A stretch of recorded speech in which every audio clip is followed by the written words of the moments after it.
अध्यक्ष महोदय, दशावतार कलाकारांसाठी मी सन्माननीय मंत्री महोदयांनीच एक मीटिंग लावली होती 26 मे 2025 रोजी। त्यामध्ये काही विषय अध्यक्ष महोदय त्या मीटिंग मध्ये मी ठेवले होते। एकतर त्यांच्या ओळखपत्राचा विषय, त्यांचं अनुदान आणि इतर ज्या काही गोष्टी जे फॉर एक्झाम्पल लावणी या विषयाला मिळतात, इतर कलांना मिळतात, तसं दशावतार कलाकारांना मिळत नाही असं मी सन्माननीय मंत्री महोदयांना त्या मीटिंग मध्ये कळवलं होतं। ती मीटिंग झाली। उत्तर देणार। आता अध्यक्ष महोदय, त्या मीटिंगला 1 वर्ष पूर्ण झालं। 1 वर्षानंतर सुद्धा मंत्री महोदयांच्या उत्तरामध्ये असं देण्यात आलं दुसऱ्याचं कोण देणार की आम्ही त्यांना ओळखपत्र देऊ शकत नाही। आम्ही सरकार म्हणून त्यांना जे 5,000 रुपये देतो ते आम्ही सरकारच्या माध्यमातून आम्ही त्यांना देतोय।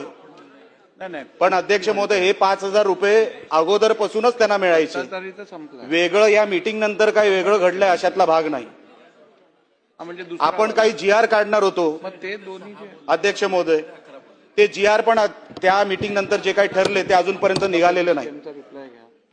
त्यानंतर जी समिती गठीत करणार होतो ती कधी समिती गठीतच झाली नाही। आता हे जे कोण अधिकारी आहेत अध्यक्ष महोदय, त्यामध्ये मंत्री महोदय आपल्या विभागामध्ये कोण पांडेजी म्हणून आहेत।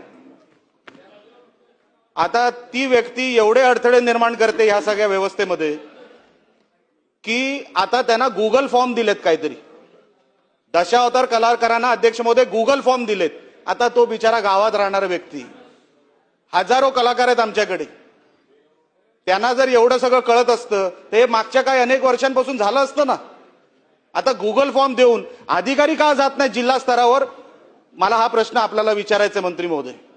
अधिकारी जर एकदा जरी गेले असते, कलाकारांना एक हॉल कुठेतरी उपलब्ध करून दिला असता, ते सगळे कलाकार आले असते, आपल्या नोंदी झाल्या असत्या।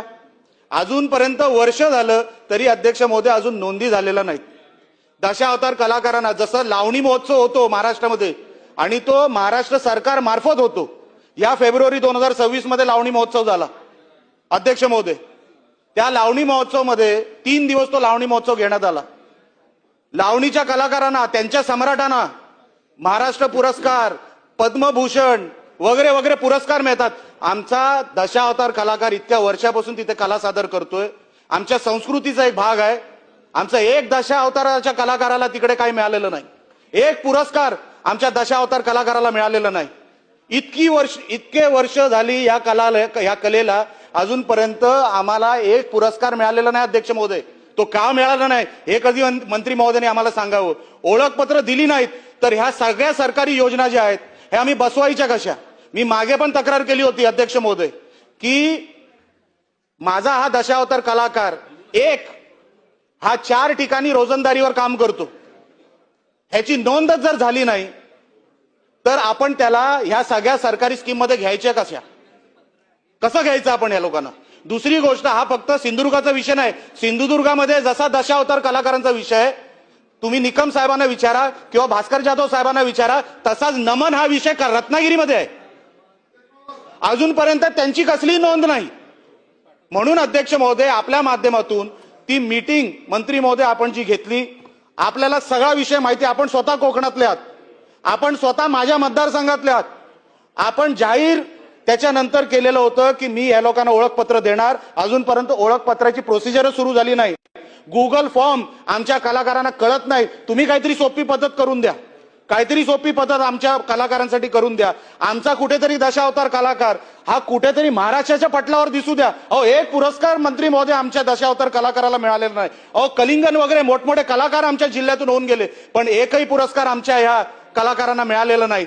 आमचं ओळखपत्र नाही, आम्हाला अनुदान मिळत नाही, आमचं कुठेही कुठल्या स्कीम मध्ये आम्हाला बसवलं गेलं नाही। मग हा दशावतार कलाकार जगणार कसा?